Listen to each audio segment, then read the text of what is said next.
They have the worst policy on everything, open borders. We want open borders. You know, they still want an open border.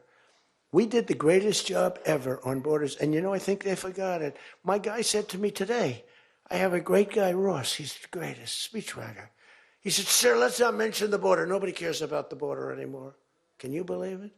This was the biggest, this was the biggest thing there was. It says to me, nobody cares about the border because it has a shelf life. I fixed the border. I fixed it in my first term, but now I really had to fix it. It was much worse, you know, when I came into office. Millions and millions of people were pouring into our country, and I fixed it. And my guy, who's incredible, says, people don't want to hear it, sir. You've done that. The problem is people forget that I did it. They totally forget. They were talking about the other day, we don't like Donald Trump on this, we don't like Donald Trump on that. And somebody just out of the blue said, well, he did an unbelievable job. Who cares about that? They're saying, like, you know, that's been done. What do we do about that, Mike? Everything you do, it's almost like, what have you done lately is the way you have to run your life.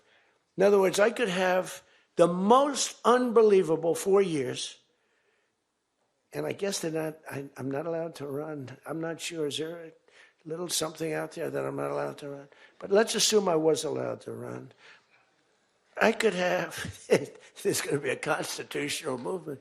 No, I could have the most unbelievable 4 years. Everything was great. But in the last week, I made a little slip up in something, and you lose the election. It's like, so we can't let them forget that we did such a great job on the border. By the way, Venezuela, everyone, they're marching in the streets. They love it, except in New York. I mean, where they find these people? These people, and they're not like, these people are a mess. I know it's not nice to say that. These people are a mess. Where do they find these people? They're the worst looking people I've ever seen. They really, they got hats that are all frayed and all, they look like, they're all paid. They don't even know what they're talking. When the reporters don't interview them because they know that it's, you know, the press is so anti. It's hard to believe the press could be so anti because it's all common sense. You know, it's not, we're conservative, whatever. Doesn't matter. We're all common sense people. It's not even conservative, it's common sense. But the press has no credibility whatsoever. Think of it. I got 97% bad stories on one network, 93% on the other, and I won in a landslide. You know what that means? The press has no credibility. That's all it means.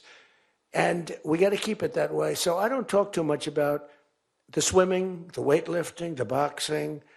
I don't talk about it. You know why? I want to start bringing it up about a week before the election because I don't want them to correct themselves. I don't want them to say, you know, we've decided that we don't want to have men playing in women's sports. That'd be a devastating blow for us. Because that's, you know, they say it's an 80-20. No. It's about a 98-2 issue. We've decided that we will not have open borders where the entire world, from the Congo, prisons from the Congo, these are extraordinarily tough people. These are people that make our motorcycle gangs look like fine young men. Okay? Our motorcycle gangs are wonderful people by comparison. No, they come in from prisons in the Congo. They come in from prisons from all over the world, but in particular Venezuela, Tren de Aragua.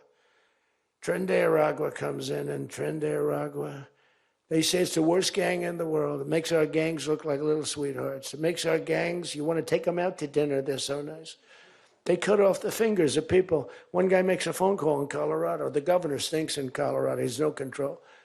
So Tren de Aragua, they don't want to do anything about it. So ICE has to go in and take them out because the governor doesn't want to do anything. But they make a phone call. They've taken over my building. The landlord's calling. They took over his building. So the governor doesn't want to do anything. But he calls the police, the guy. They come in. Did you call the police?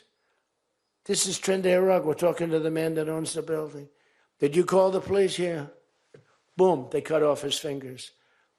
If you call him again, the next time your hand comes off. Can you believe it? The guy's walking around, his fingers were cut off. And these are the animals that we're throwing the hell out of here.